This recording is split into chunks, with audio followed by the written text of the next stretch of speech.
hapon! Maligayang bati po sa lahat ng ating mga taga-subaybay. I believe and I'm pretty sure, alam ko na kinasasabikan po ninyo ang bahaging ito ng ating kasaysayan ng pag-ibig na padala po sa atin ng ating masugid na taga-subaybay. Siya po ay nagpatawag lamang sa kanyang palayaw na Jane, pero taga rito lamang po siya sa Novaliches, Quezon City. At ganito niya nais na ilarawan, ganito niya nais na ibahagi ang kanyang tunay na kasaysayan.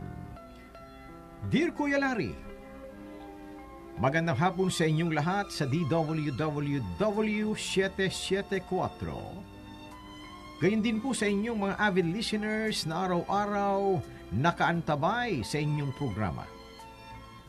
Ako po si Jane, 34 anyos, taga rito lamang sa Novaliches, Quezon City.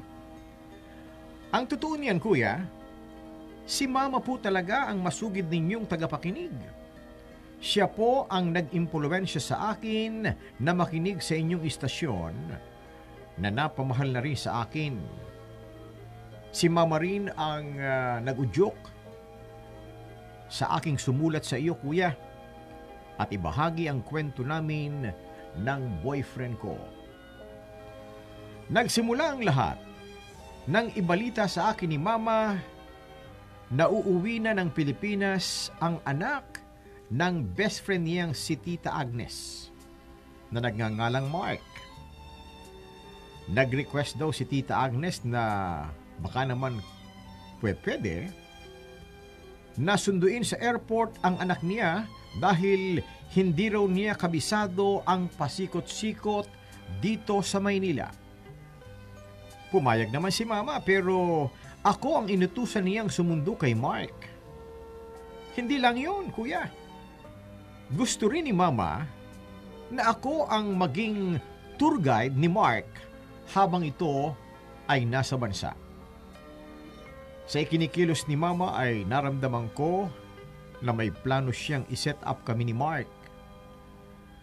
Palibhasa, Kuya, halos magkaisang edad lang kami o magkasing edad lang kaming dalawa. Kaya naiisip ni Mama na paglapitin kami ni Mark sa isa't isa. Kahit nag-aalangan ako, pumayag na rin ako sa kagustuhan ni Mama. Humingi ako sa kanya ng picture ni Mark para alam ko kung ano ang itsura ng susunduin ko sa airport. Pero ayaw magbigay ni Mama at ang sabi pa niya, siya na raw ang bahala. Sasabihan na lang daw niya ako kung kailan ang uwi ni Mark at kung saan kami banda magkikita.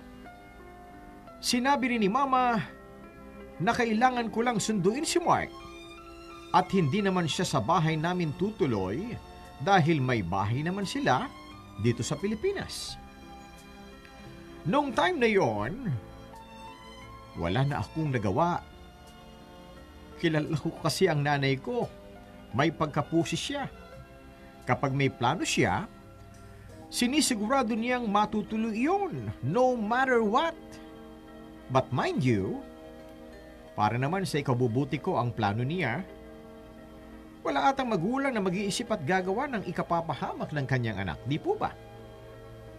Isang araw, habang abalang-abala ako sa trabaho, ay may hinahabol akong deadline. Naku, biglang tumawag si Mama. Nakailang miss call pa nga siya.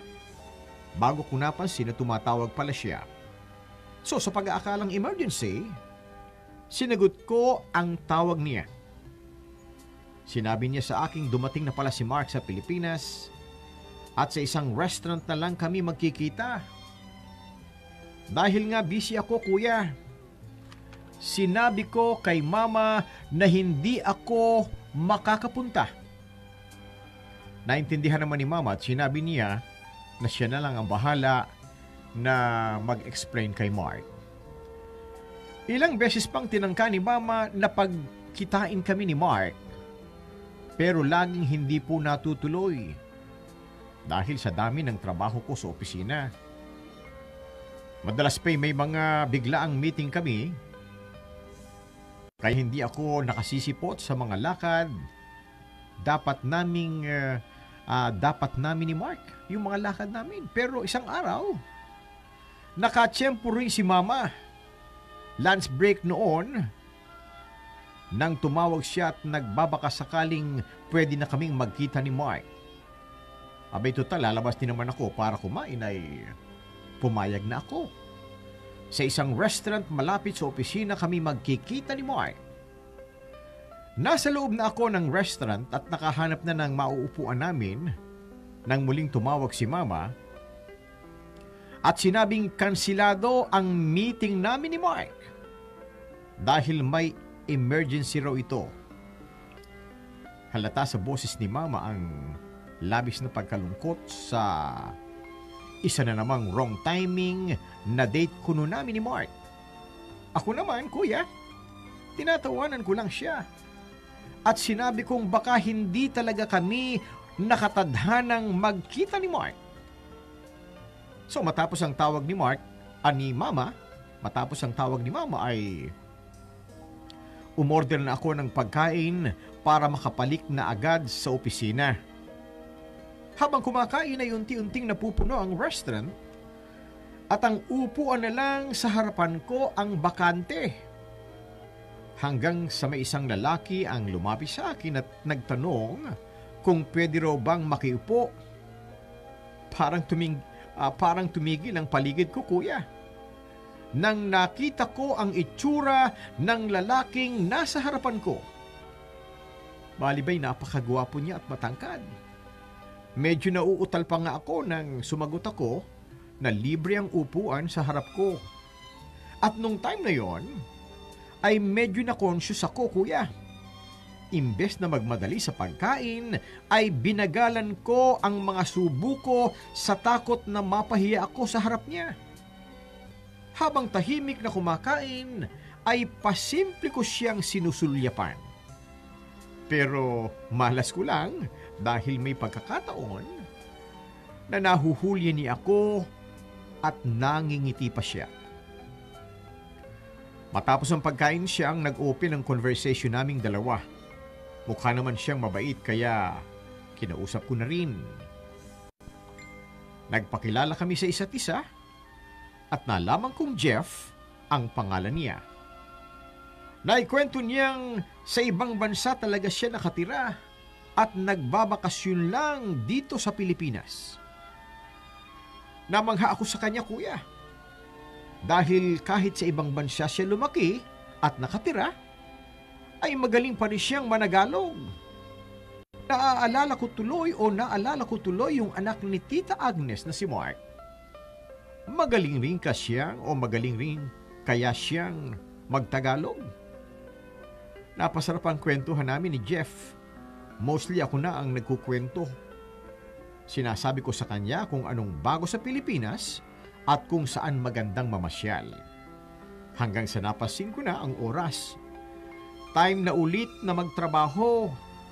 Lunch break is over. Nag-volunteer siyang ihatid ako sa opisina. Nang dumating na kami sa lobby na building namin, ay nagpaalam na nga sa akin si Jeff at sinabi niyang, "See you tomorrow." Napangiti nga ako, kuya, at na-excite ako dahil makikita ko naman bukas si Jeff. Hindi ko maintindihan ang nararamdaman ko, kuya. Pero the time, isa lang ang sigurado ako. Bukod sa trabaho ko, mayroon akong espesyal na taong paglalaanan ng oras ko. Ang isang beses na pagkikita namin ni Jeff ay nasundan pa ng marami. Araw-araw na niya akong sinusundo sa opisina at nagsasabay mag-lunch. Sa paglabas-labas namin ay nalaman kong medyo may pagkaparehas kami ng sitwasyon ni Jeff. Madalas din kasi siyang iset up ng nanay niya sa mga blind date at ang pinaka-latest ay yung anak na babae ng ninang niya na nandito sa Pilipinas. Tuwang-tuwa yung nanay ni Jeff nang malamang magbabakasyon siya dito dahil sa wakas raw ay makikilala na niya yung anak ng kumari ng mama niya. At sa puntong yun, kuya, medyo nalungkot ako. Naisip ko na paano kung magustuhan ni Jeff yung anak ng ninang niya? E di ibig sabihin ay malabo nang maging kaming dalawa? Naapailing na lang ako, kuya, at pilit itinataboy ang mga negatibo sa aking isipan. Sa paglipas ng mga araw, mas lalo kong nagustuhan si Jeff. Nang ikwento ko kay mama ang tungkol kay Jeff, ay nagpanik siya dahil hindi ko pa nga raw nakikilala si Mark ay may Jeff na ako. At nung time na iyon, ay konsensya talaga ako ng sobra ni mama. Tinawan ko na lang ang mga drama ni mama at hinayaan ko na lamang siyang iset ang sabi niyang final date namin ni Mark para matapos na. Nagdesisyon si mama na linggo na lang kami magmi-meet ni Mark. Isinama ko na rin si mama para naman matuloy talaga ang pagkikita naming dalawa. Abay, ang totoo niyan ay muntik na ngang hindi na naman matuloy ang pagkikita namin ni Mark dahil may lakad sana kami ni Jeff noong araw na iyon. Pero sakto namang may biglang lakad din itong si Jeff noong araw na iyon, kaya tumuloy na ako sa meeting namin ni Mark kasama ko si mama. Nauna kami ni mama sa restaurant na meeting place namin. Medyo natagalan sa pagdating si Mark, kaya nagpunta muna ako sa restroom. Paglabas ko ay nakita kong may kasama ng babae si mama. Nakatalikod yung lalaki sa akin pero kahit malayo ay alam mong matangkad siya. Para kasing taas niya si Jeff. Nang malapit na ako sa table namin ay bigla akong kinawayan ni mama at sinabing kasama na niya si Mark. Humarap si Mark sa akin at parehas kaming napasigaw ng ikaw. Laking gulat ko, kuya. Dahil sa pagharap ni Mark ay si Jeff ang bumungad sa akin. Nagulat din si mama at may panunuksong sinabi na hindi na niya pala kami kailangang ipakilala sa isa't isa dahil magkakilala na kami palang dalawa. Kapwa kami namangha ni Jeff sa mga pangyayaring noong araw na iyon. Nalaman kong si Mark Jefferson pala ang buong pangalan ni Jeff at Mark ang tawag sa kanya sa bahay nila. At si mama pala ang ikinikwento niyang ninang niya. Natawa nga rin si mama dahil wala raw siyang kamalay-malay na ninang pala siya ni Jeff dahil nagbubuntis pa lamang daw ang mama nito nang mag-migrate na ito sa Amerika. Mula noon, kuya, ay mas napadalas ang pagkikita namin ni Jeff. Lagi na rin siyang bumibisita sa bahay, bagay na ikinitutuwa naman ni mama. Kapag may pagkakataon naman, ay nakaka-video call ko ang parents ni Jeff na manghang-mangha rin sa kung papaano pinagtagpo ang landas naming dalawa. Naikwento rin sa akin ni Tita Agnes na bata pa lang daw sila ni mama ay nagkasundo na sila na dapat ay magkatuluyan ang magiging mga anak nila. Bigla ko tuloy naisip na totoo pala. Totoo pala ang sinasabi nilang meant to be. Sa ngayon, kuya, pinaplano na naming magpakasal sa susunod na taon. Dito na rin sa Pilipinas nakatira at nagtatrabaho sa isang advertising agency sa Makati itong si Jeff. At bago ko tapusin ang liham ko, nais ko sanang batiin mo ang mama kong si Felicia na numero 1. Number 1 fan mo siya, kuya. Tiyak ay matutuwa iyon kapag narinig niyang binati mo siya. Maraming salamat sa oras na inilaan mo sa kwento namin ni Jeff. Hanggang dito na lamang, lubos na gumagalang, Jay. Okay po ba sa inyo ang kwentong aming inihatid sa inyo? Ayan, aking inilahad Sa lahat ng ating mga taga-subaybay, ang isa na namang makulay na kasaysayan ng pag-ibig at sana po ay naibigan ninyong lahat. Ano ho? Ang bawat isa ay maaaring may naiibang kwento ng nakaraan. Kwento ng pag-ibig. Sino man sa atin tiyak ko na may espesyal ding kwento ng nakaraan tungkol sa inyong pag-ibig at pagmamahalan. Halika po kayo at kayo ay malugod naming inaanyayahan. Ibahagi sa palatuntunang ito ang bawat pitak ng sarili ninyong kwento, natatanging kasaysayan na kailanman ay hindi na ninyo maiwawaglit sa inyong puso at damdamin. Dahil nakaukit na ito sa inyong puso at damdamin. At sana po ay magsilbing inspirasyon sa ating mga listeners ang iba't ibang kwento na hatid ng palatuntunang ito. Ito po naman ang inyong kaibigan, ang inyong Kuya Larry. Maraming salamat po.